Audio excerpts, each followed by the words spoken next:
എല്ലാവർക്കും വിനീത നമസ്കാരം.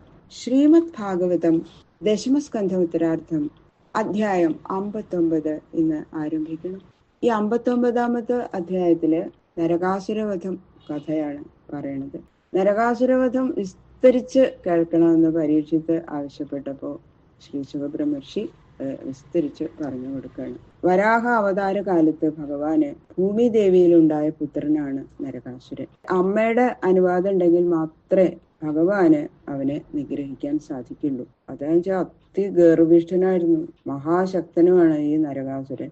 ആരുടെ കയ്യില് എന്ത് നല്ലത് കണ്ടാലും അത് തട്ടിപ്പറിച്ച് തന്റെ കൊട്ടാരത്തിൽ സൂക്ഷിക്കും. സുന്ദരിമാരായ രാജകന്യകമാരെയും കൂടി ആ ബലാത്കാരേണ കൊട്ടാരത്തിൽ കൊണ്ടുവന്ന് താമസിപ്പിച്ചു. ഇത് ആ നരകാസുരന്റെ ഒരു വിനോദം.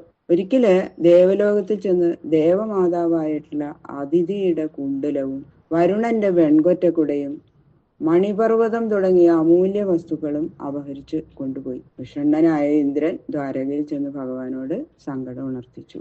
ഭഗവാൻ ഭൂമിദേവിയുടെ അവതാരമായ സത്യഭാമയോടും കൂടി ഗരുഡന്റെ പുറത്ത് കയറി പ്രാഗ്ജ്യോതിഷപുരം, അതാണ് നരകാസുരന്റെ നാടിന്റെ പേര്, അവിടെ എത്തി. പ്രാഗ്ജ്യോതിഷപുരത്തിലെത്തി ഗിരിദുർഗം, അസ്ത്രദുർഗം, ജലദുർഗം, അഗ്നിദുർഗം, വായുദുർഗം തുടങ്ങിയ ദുർഗങ്ങളെ മുഴുവനും ഭേദിച്ച് അത്ര ദുർഗങ്ങൾ ഉണ്ടാക്കിയിരിക്കുക. ഗംഭീര കൊട്ടാരം, ആർക്കും എളുപ്പത്തിൽ കടക്കാൻ പറ്റാതിരിക്കാൻ വേണ്ടിയിട്ട് അതെല്ലാം മുഴുവനും അനായാസേന ഭഗവാൻ അത് ഭേദിച്ച് കോട്ടയുടെ അടുത്തെത്തി. അപ്പോ നരകാസുരന്റെ കാവൽക്കാരനാണ് മഹാശക്തനായിട്ടുള്ള മുരൻ. ആ മുരൻ എന്ന അസുരനെയും ഭഗവാനെ തടഞ്ഞപ്പോ അവനെ നിഗ്രഹിച്ചു. ആ മുരന്റെ പുത്രന്മാരെ യുദ്ധത്തിന് വന്നു, അവരെയും കൊന്നു ഭഗവാൻ. ഇത് കണ്ട് ക്രുദ്ധനായ നരകാസുരൻ അലറി വരുന്ന അന്തകനെ പോലെ ഭഗവാനോട് അടുത്തു. ഭയങ്കര യുദ്ധം പിന്നീട് നടന്നു. അല്പസമയം കൊണ്ട് സൈന്യങ്ങളെ എല്ലാം നശിപ്പിച്ച് നരകനോട് യുദ്ധം ചെയ്ത് ചക്രായുധത്താൽ നരകന്റെ ശിരസ്സറുത്ത് ഭൂമിയിൽ വീഴ്ത്തി. നരകന്റെ മാതാവായ ധരാദേവി, ഭൂമിദേവിയാണ്, ഛത്രകുണ്ടലാദികൾ ഭഗവാന്റെ പാദത്തിൽ വെച്ച് നമസ്കരിച്ച് സ്തുതിച്ചു. ഭൂമിയെ അനുഗ്രഹിച്ച് ഭഗവാൻ കൊട്ടാരത്തിൽ പ്രവേശിച്ചു.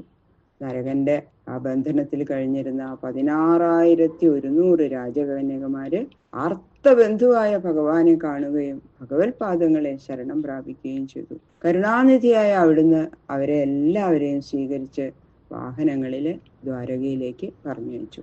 പിന്നീട് ഭഗവാൻ ഭാമാസമേതനായി സ്വർഗത്തിൽ ചെന്ന് ഛത്രകുണ്ടലാദികള് ഇന്ദ്രനെ ഏൽപ്പിച്ച് ദ്വാരകയിലേക്ക് മടങ്ങുമ്പോ സത്യഭാമയ്ക്ക് ഒരു മോഹം. ഈ പാരിജാത വൃക്ഷം അത് അവിടെ ഇല്ല, നല്ല സുഗന്ധമുള്ള പൂവാണ്, അതും കൂടി വേണമെന്ന് പറഞ്ഞതിനനുസരിച്ച് ആ വൃക്ഷവും കൂടി കൊണ്ടുപോന്നു. ഈ പാരിജാതം കാരണം ഇന്ദ്രാദി ദേവന്മാരും ഭഗവാനും തമ്മിൽ ഭയങ്കര യുദ്ധമുണ്ടായി. 33 കോടി ദേവന്മാരെയും ഇന്ദ്രനെയും ഭഗവാൻ തോൽപ്പിച്ച് പാരിജാതം കൊണ്ടുപോരുകയും സത്യഭാമയുടെ ഉദ്യാനത്തിൽ സ്ഥാപിക്കുകയും ചെയ്തു. പിന്നെ ഭഗവാൻ 16,100 രാജകന്യകമാരെയും അത്രയും സ്വരൂപം എടുത്ത് 16,100 സ്വരൂപം കൊണ്ടെടുത്ത് ഒരേ മുഹൂർത്തത്തിൽ വിവാഹം ചെയ്തു. ഭഗവാന്റെ ലീലകള് അത്ഭുതം ബാലകം, അത്ഭുത ബാലകനാണ്, അത്ഭുതങ്ങളാണ് മുഴുവൻ ചെയ്തിരിക്കുന്നത് അല്ലെ. അങ്ങനെ ഭഗവാന്റെ ലീലകള് മനുഷ്യ മനസ്സിന് ചിന്താതീതങ്ങളാണ്. അഥ ശ്രീമദ് ഭാഗവത ദശമസ്കന്ധ ഏകോനഷഷ്ഠിതമോധ്യായ. ഓം നമോ ഭഗവതേ വാസുദേവായ. ശുക്ലാംബരധരം വിഷ്ണും ശശിവർണം ചതുർഭുജം പ്രസന്നവദനം ധ്യായേത് സർവവിഘ്നോപശാന്തയേ. ഗുരവേ സർവലോകാനാം ഭിഷജേ ഭവരോഗിണാം നിധയേ സർവവിദ്യാനാം ദക്ഷിണാമൂർത്തേ നമഃ.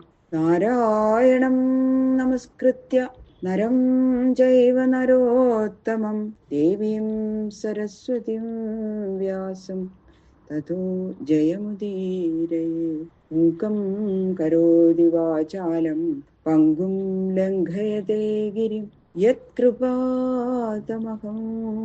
വന്ദേ പരമാനന്ദ മാധവം.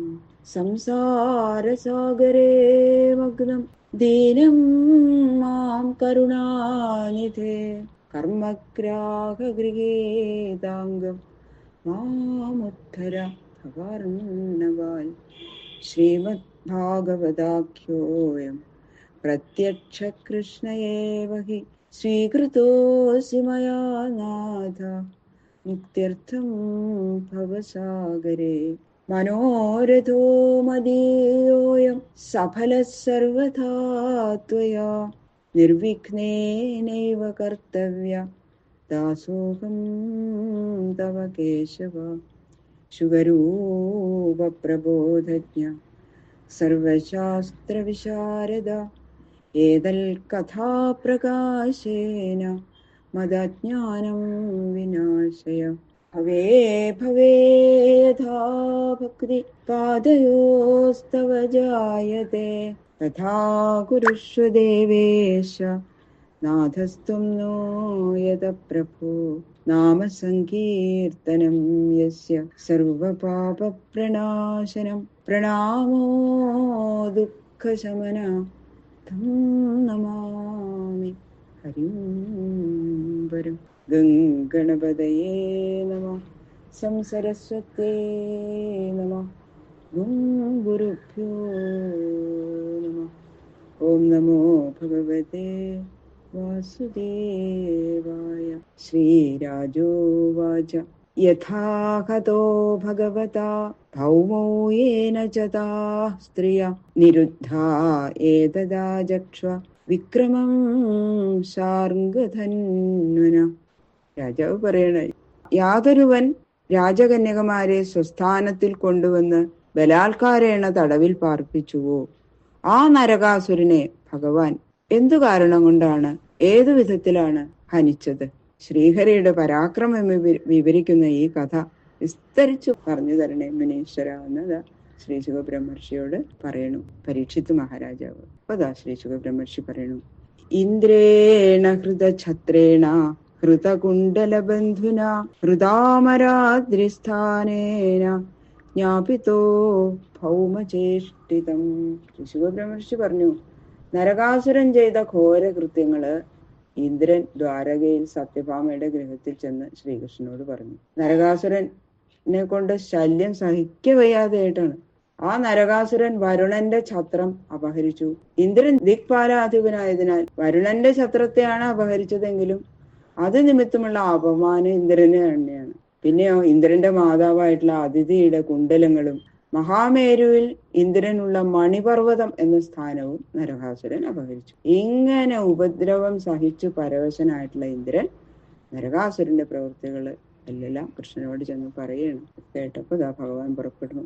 സഭാര്യോ ഗരുഡാരൂഢ പ്രാഗ്ജ്യോതിഷപുരം യയോ ഗിരിദുർഗൈ ശസ്ത്രദുർഗൈ ജലാഗ്ന്യാനില ദുർഗമം മുരപാശായുധേർഘോരൈ ദൃഢൈ സർവത്ര ആവൃതം.